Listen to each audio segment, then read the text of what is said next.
All right. Mr. Cortez, would you like to start us out today? Yes, I can. Hi, good evening, everybody. How are you guys doing? My name is Jordan Cortez. You guys have all, for the most part, met me before. What basically we're going to do today is we're just kind of having a quick little orientation to discuss, sixth grade. It allows for you all to meet all the teachers that your students will be, or your children will be. Sorry, I got muted there. And just basically answer any questions you may have. Everything here is just like pretty much surface level information that we're going to present. And if there's any questions that you all may have, like about deeper things, we are here. Ms. Saranzik is also here. So if you have any questions that she may be able to answer as well, we're just going to go through this little presentation, have questions at the end, allow all the teachers to speak. If you have any questions in the chat, any questions that come up, please feel free to type them in the chat box and we will get to them, when we have that chance. I'm sure every teacher will have a section or a time to pause at the end of their slides so you can ask any questions as well. So you can go to the first slide, Ms. Vinton. Just some of the meeting norms. I kind of went over this. Just mute yourselves. Check as soon as you join to ensure your mic is muted. Sometimes it just happens on accident. It's not a big deal. Just something to look out for. And like I said, any questions, you could type them into the chat box. Next slide. Okay, so this is our sixth grade team. Myself, I'm the sixth grade math teacher. Ms. Debelius is the ELA teacher. Ms. Vinton is a science teacher. Mr. Magyar is our social studies teacher. Ms. Shasi is our academic interventionist SPED teacher. And Mr. Williams is our character education / specials team representative. Also not on here is Mr. Caldwell. He's the RTI specialist, and I'll share his slide later as well as we go through the presentation. So just some of the things that we have to start is just some of the expectations for our students. To be prepared with all school materials daily. As we know, each student has already kind of gone over our syllabus, our materials. Kids are having an idea of what they need every day when they come into our classes. And the biggest thing is being safety, of course, right? We are in unprecedented times with dealing with COVID-19, Delta variant, mask at all times. Students will be wearing them except for when they're eating lunch. We'll be practicing social distancing. There is sanitation of hands and hand washing, and of course, no sharing of food, drinks, and snacks. This is just some of the, quick safety protocols that we have instilled into our sixth grade. Any questions about the student expectations so far? No? Okay. All right, Ms. Vinton. So I'm going to start myself. My name is Mr. Cortez. The quick things I'm just going to go over is because this is just our syllabus for sixth grade math. Just a big thing is that classwork is 50% of their grade. So 50% of their grade is essentially just on effort, the effort they are giving in the classroom every day, whether that's in exit tickets, participation, notebook checks, anything that's done in the classroom, 50% of their grade is impacted by that. The other 40% of their grade is on assessments. Assessments is just a fancy way of saying quizzes and tests. They can look like a weekly quiz. They can look like, maybe one day I collect an exit ticket for a quiz. That's where another huge chunk of their grade comes in, and that's graded more on accuracy. So 50% of their grade is on effort, and of course, homework is 10%. And again, homework is also off of their effort, getting it done, turning it in on time. Again, so essentially 60% of their grade in my class is on their effort, and while the other 40% is on accuracy. So to give you some perspective, if they did every classwork assignment and every homework assignment and got a 0 on every single test, they would still have passed my class with a D-. Not saying that's what we want. We're shooting for A's and B's. But just to give you some perspective on how them just coming every day and doing their very best will make their grade is majority of their grade. In terms of absences, students who do not have their homework due to absences will be allowed to submit the work the following day after their return to school. It is the responsibility, it is the responsibility of students to retrieve and submit any both classwork and homework that they may have missed due to an absence. So I know a lot of you guys have been very good about letting us know, like, hey, so and so might be is going to be absent today. If there's anything you needs for them to do, let us know. So we thank you for that. We just continuously hope that that improves with all teachers. So even though your student may have me or Miss Vinton or Miss Debelius for homeroom, in middle school it's different now because they have multiple teachers teaching their subjects. So it's very important that they're reaching out to whoever may be on that schedule for today or for that day that they're absent. Any questions about math? Nope. Okay, perfect. I'm going to pass it on to whoever's on the next slide. I believe it's Miss Debelius or Miss Vinton. So Miss Vinton, you could go to the next slide. All right, Miss Debelius, it's all yours. All right, thanks, Mr. Cortez. Hi, everyone. So my name is Miss Debelius. I am your student's English teacher. I'm also the homeroom teacher along with Miss Shossi for 6A. So my name is probably new to all of you. I am new to HSA Belmont this year, but I'm not a new teacher. I was teaching 10th grade English in Boston for 4 years before moving back to Chicago. My email address is there. The best way to reach me is email or on Class Dojo. And in terms of materials and the syllabus and the weighting of the grades and the absence policy, it's very similar to what Mr. Cortez just explained. So the weighting is very similar. The absence policy is the same. So I'm just going to kind of skip over that, but your students do have a copy of my syllabus. It's also on Google Classroom and on Class Dojo if you want to look at it more carefully. But what I want to focus on with everyone is the curriculum. So we are using Wit and Wisdom for your students who have been at HSA Belmont before. They should be used to Wit and Wisdom. They used it in the lower school.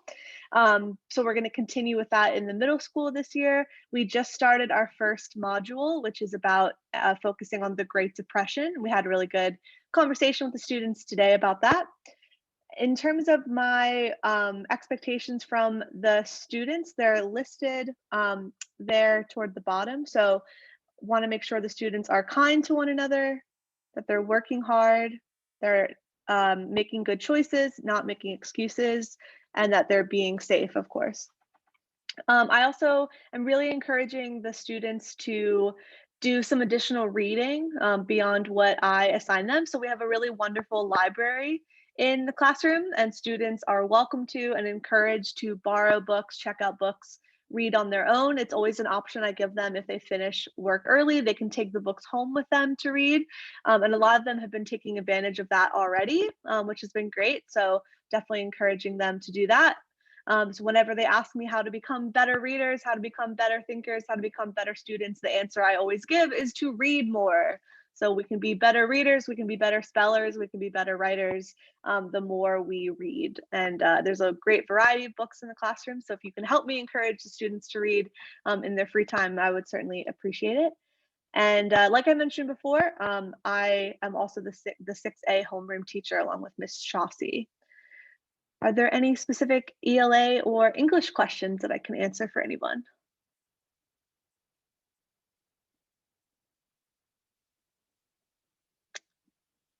All right, I'll keep an eye on the chat and I can answer those if they pop in, but Ms. Vincent, you can move on. All right, thank you, Mr. Debelius. All right, so I am Ms. Vinton. I am 6B's homeroom teacher. I teach 6 science, and then I also have a few of your students for a STEM specials class. This year we tried really hard to keep our absence policy and our weighting very consistent because it can get difficult with different teachers having different expectations. So mine are actually going to be the same. So Mr. Cortez went ahead and he covered that for all of us. So you'll see that that's consistent across your students' classes. The only difference might be if a specials class maybe has a different weight, which Mr. Williams can discuss as we get there. All right.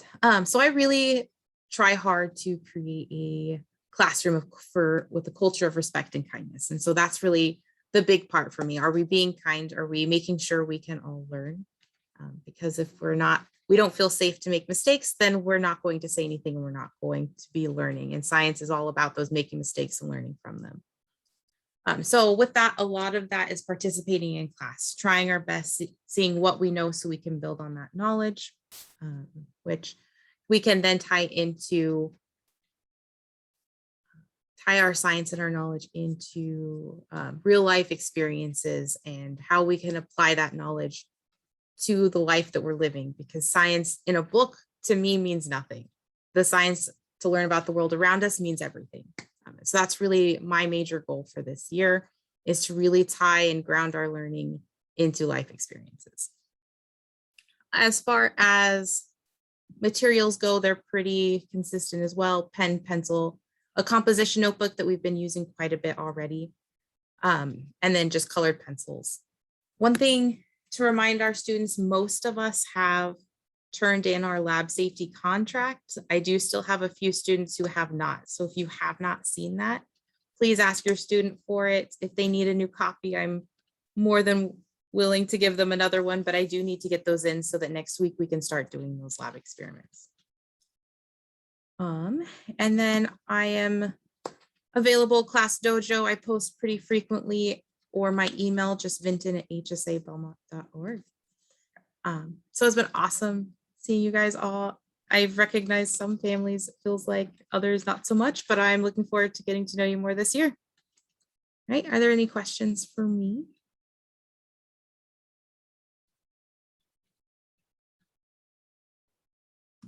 All right. Mr. Magyar, I think the floor is yours.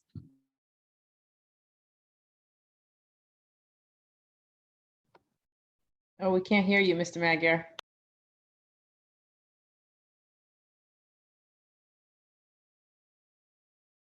No, nothing yet.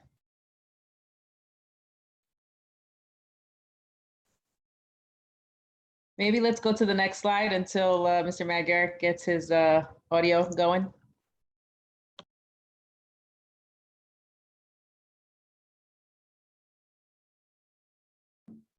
Okay.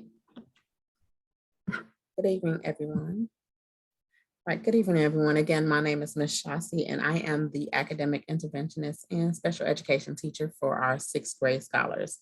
This is my 4th year teaching at HSA Belmont, though my 2nd year with 6th grade. My approach is basically just to kind of enrich the instructional, is basically an enriching instructional companion across all content areas and curriculums, which means that I basically co-teach with Mr. Belius using Wisdom, Mr. Cortez, using Eureka, Ms. Vincent for science, and Mr. Magyar for social studies history. So we basically effectively execute content material where so that all our scholars can basically attain the general education curriculum.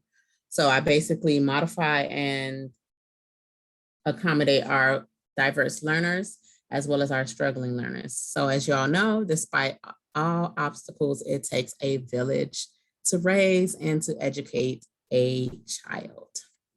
Any questions for me? You can always reach me on my email, Class Dojo, and I also have my Google number listed.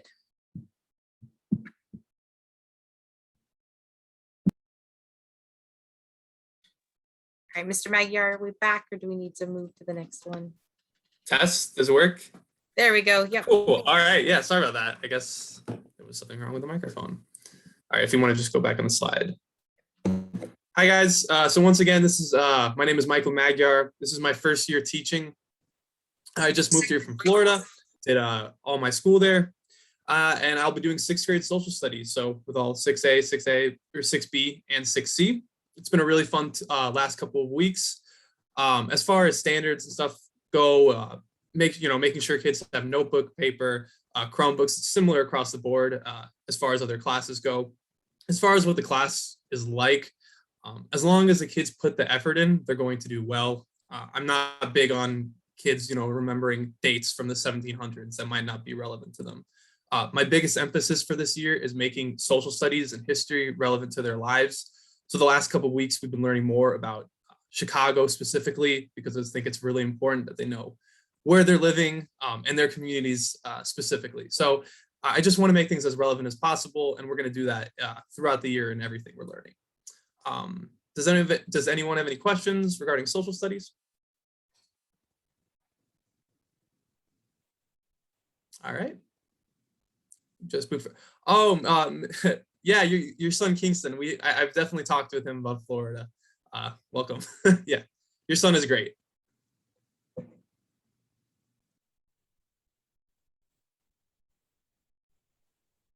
All right, let me move on.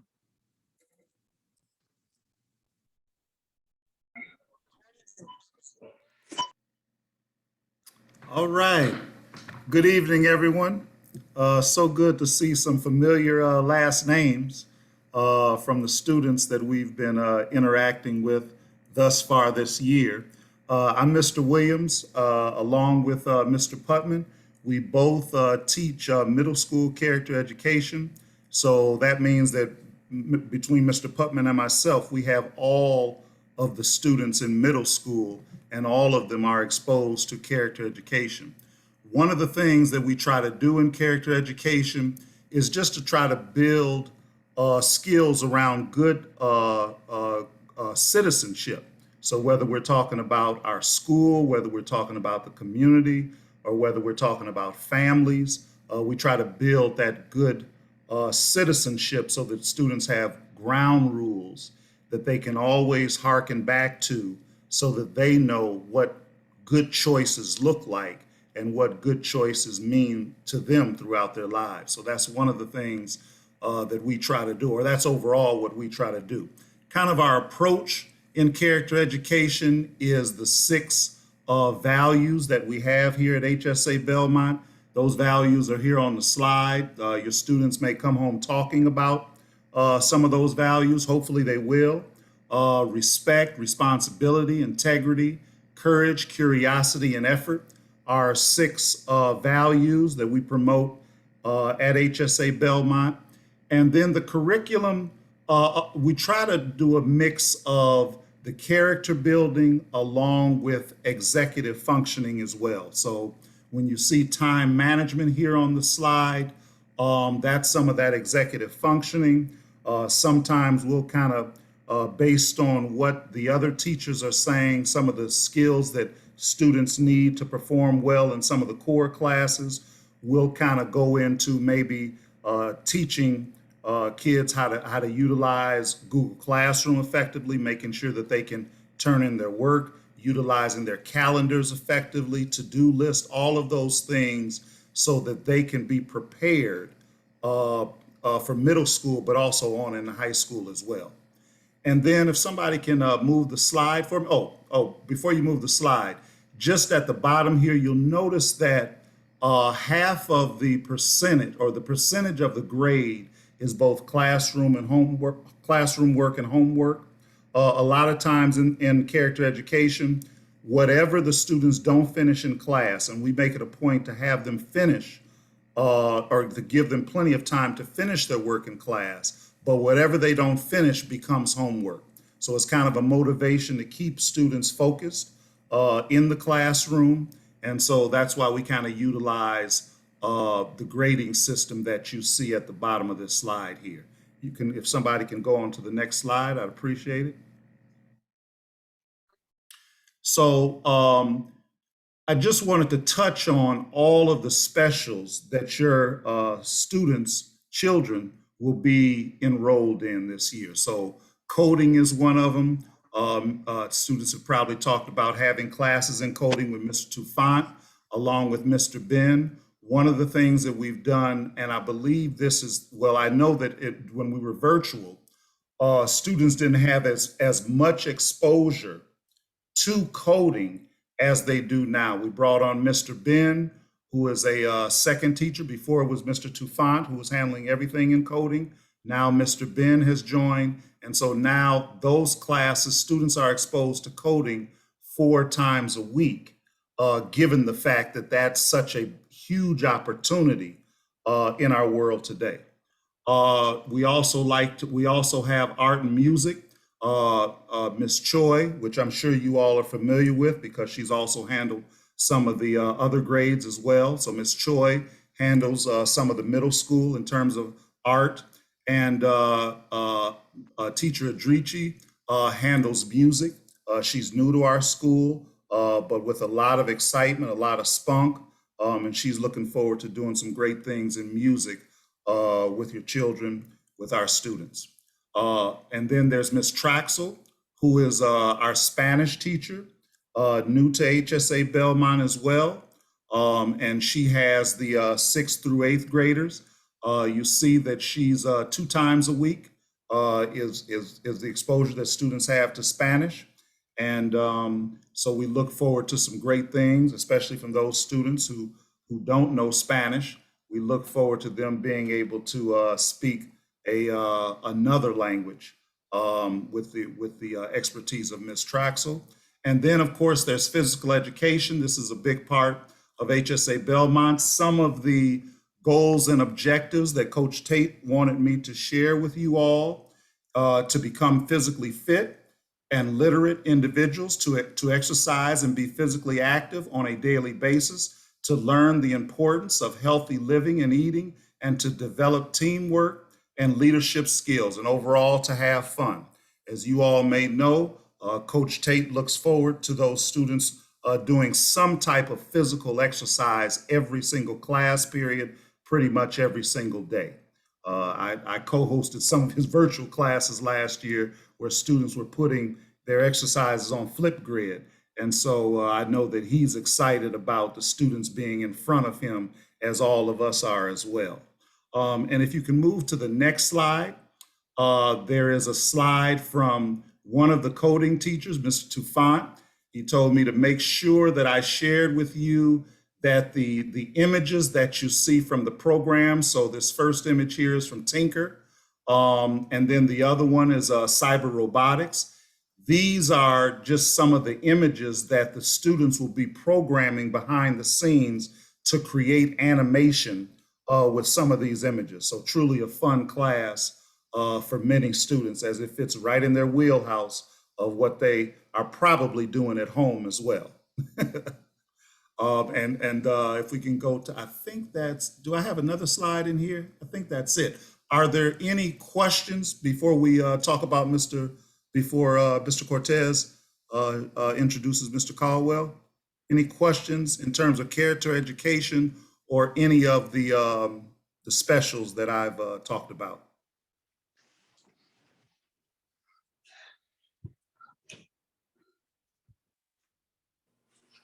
Okay, I think we're ready to move on. All right, so up next is Math RTI, Mr. Caldwell. So not all students will have RTI. RTI is just essentially extra practice for students to get a chance to focus on, in Mr. Caldwell's case, math. So students who will be able to get extra practice with the content, this will allow for them, RTI stands for response intervention. Mr. Caldwell couldn't make it, so I'm just sharing a little bit on his behalf. He says this is his first year at HSA. He grew up in Belmont-Cragen as well as Humboldt Park. He graduated from the University of Illinois in Urbana-Champaign, and that you can contact him daily, and that's his email right there. It's walter@hsabelmont.org or via Class Dojo. For his classroom needed daily, it'll be a notebook paper, a folder dedicated to RTI, and then of course, writing utensils, pencils. Any questions that I could perhaps field on behalf of Mr. Caldwell? I know RTI is a new course for some of your students. So if there's any questions about it.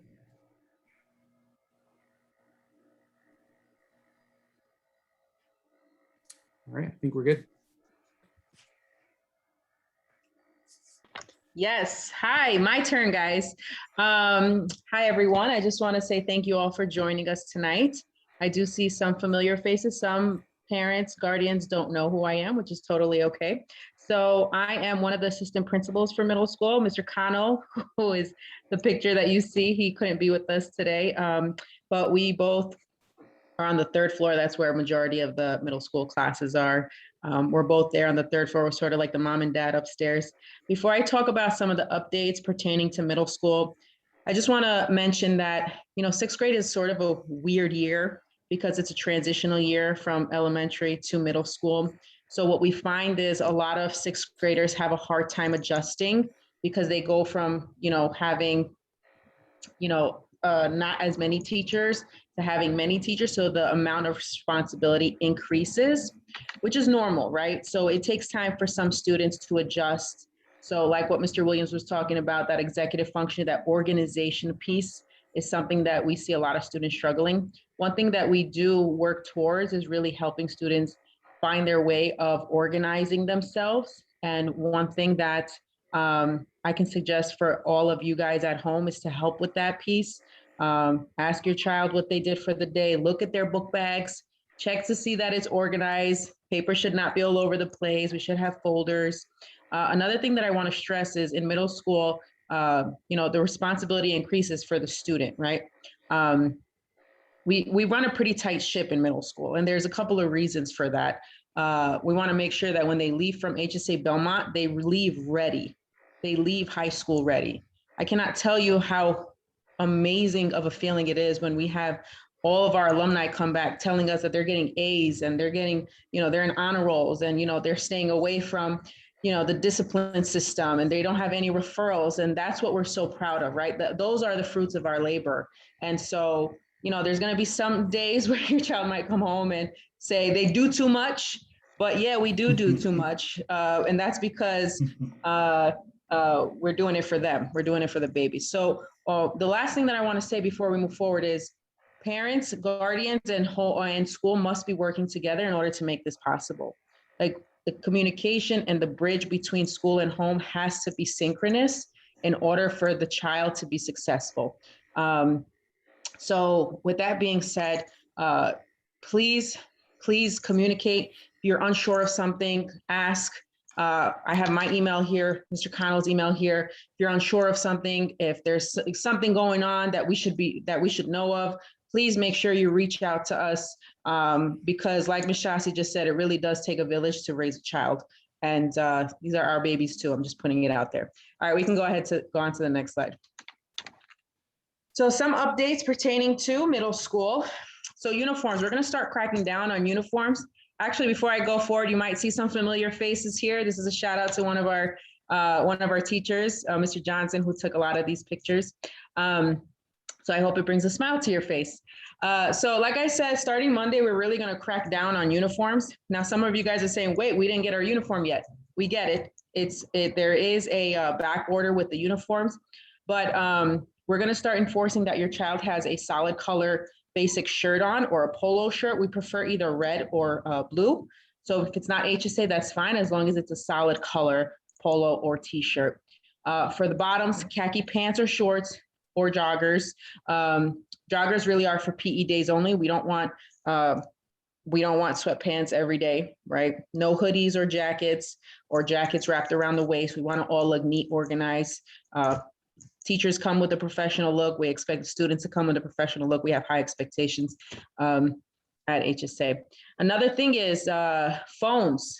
We had a couple of sixth graders actually have their phones taken away today. So phones, the AirPods, the earbuds, and the smartwatch. They don't need a smartwatch. They can leave that at home. The AirPods, they can put it in their book bags if they want to listen to music on their way home or going to school. That's fine. But their phones should be off or put on silent and left in their book bag or put in their locker. And I'm going to talk about lockers momentarily. If we see any of these items, the first offense is we take it, we return it to the student at the end of the day. When I say we take it, teachers take it and give it to the AP, so Mr. Connell or I. The second offense is we take it and we call you guys at home to come pick it up, and we know that's a hassle, so we don't want to do that. But the third offense is if we take it the third time, we won't give it back to the end of the year. And this is not new. This has always been our policy. So I just wanted to kind of reiterate that. We can go ahead and move forward.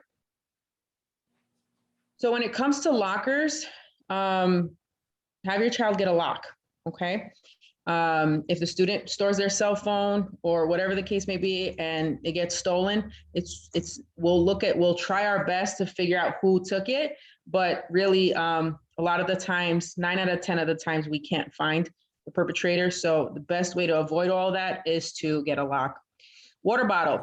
Top right-hand corner, you actually see a picture of the third floor water fountain. We are avoiding students to actually use the water fountain, taking off their mask and utilizing the water fountain for obvious COVID reasons. So we are allowing all students to bring in a water bottle. If they have a water bottle, they can refill it by the water fountain and they can utilize it in their classroom whenever they need to hydrate themselves. So please have your child bring in a water bottle so that they don't have to utilize the water fountain, because ask your child, it's a hassle to come up 3 flights of stairs with the mask on. All of them are breathing heavily and feels like they just ran a marathon. The last thing that I want to put on here is the expectation is for your child to bring a fully charged Chromebook every single day. All students should have received a Chromebook. If you are someone whose child did not receive a Chromebook, they should come see me during homeroom either tomorrow or early next week, or you can reach out to me directly.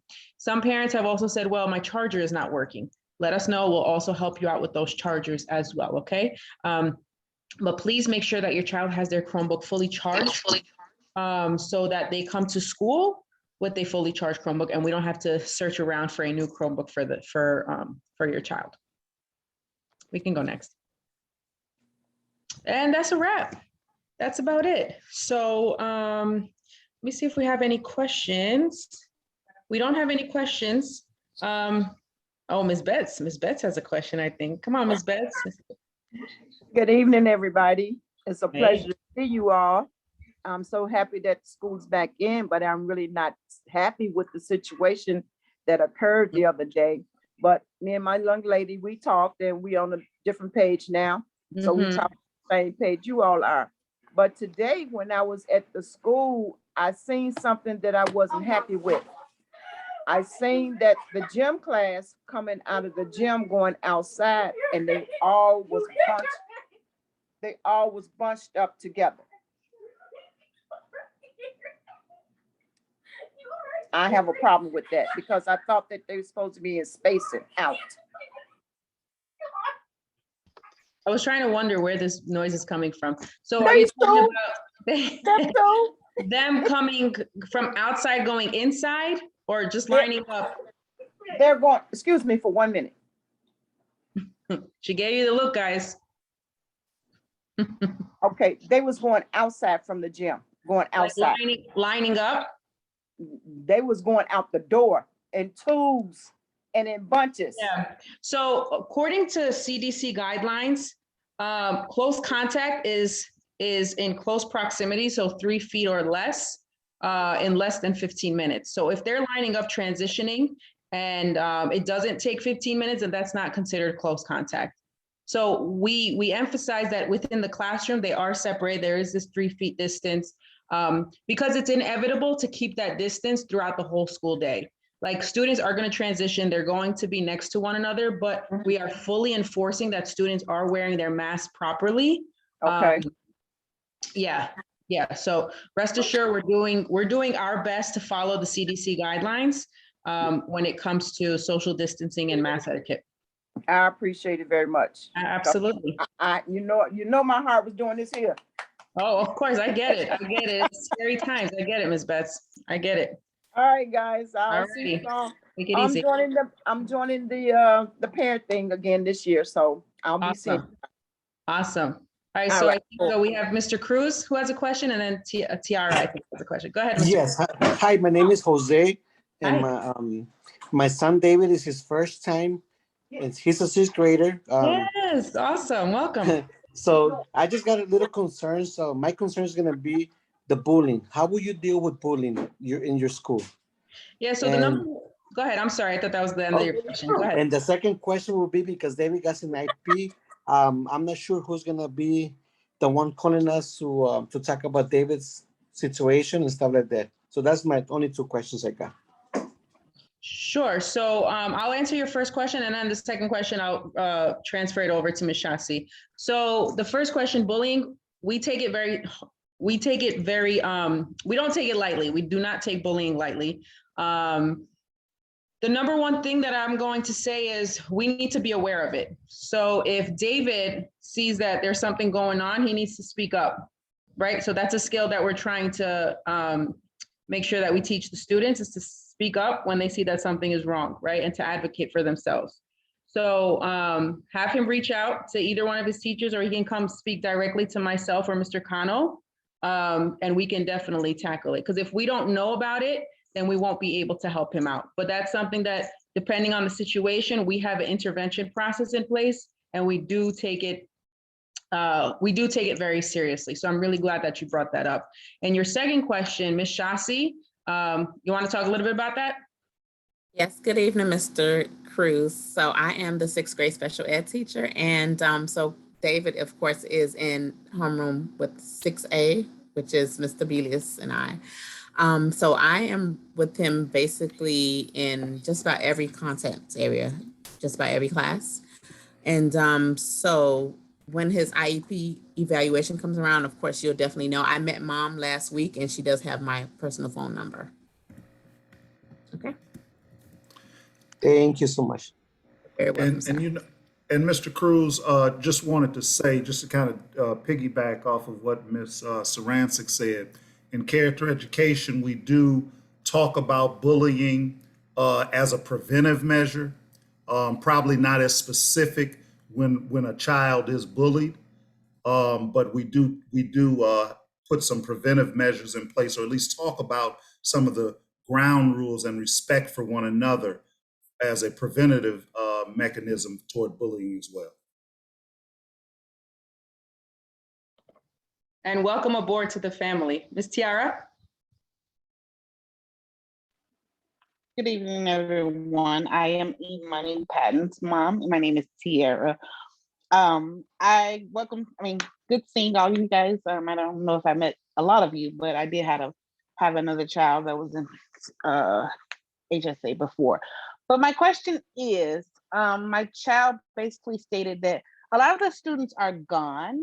2 students have COVID. Why does not the parents are notified of this, what's going on in the school?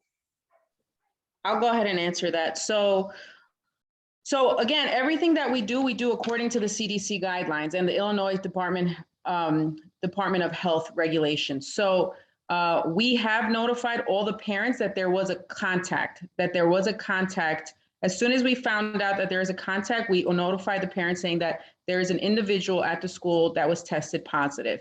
Now, what we do when we know that there is a positive case at the school, Mr. Connell, he's the one who deals heavily with the COVID situation at the school. He reaches out to all of that section, that grade level and sections teachers, and asks who was a close contact for patient 0. Patient 0 is the student or the individual that has the positive case. So when I say who was a close contact, who was someone that was not wearing their mask properly, so does not have their mask above their nose and their mouth consistently. Who was someone that was sitting next to this individual for a longer period than 15 minutes. So we gather that information from all the teachers that have seen this class, and we notify their parents saying that they were a close contact. If your child was not a close contact, you are not going to be contacted directly because your child was not considered a close contact. That means that your child did a great job putting on the mask. Your child was not near near the other child for more than 15 minutes. So that's the general idea of the communication when it comes to a positive case.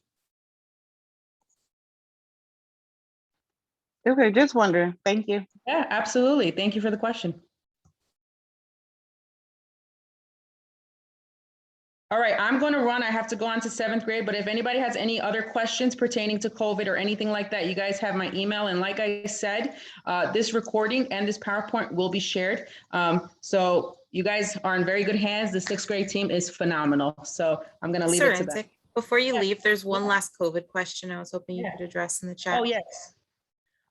In case many kids get COVID, let's pray that does not happen. Is the school going to be remote? I mean, listen, it's a possibility, right? It's a possibility. If there's an outbreak, God willing, there isn't. It is a possibility. So a lot of the things we're taking it by situation and by case, but there is a likelihood of, a whole grade level going remote. Great question. All right, guys. All right. Do we have any more questions from our 6th grade family?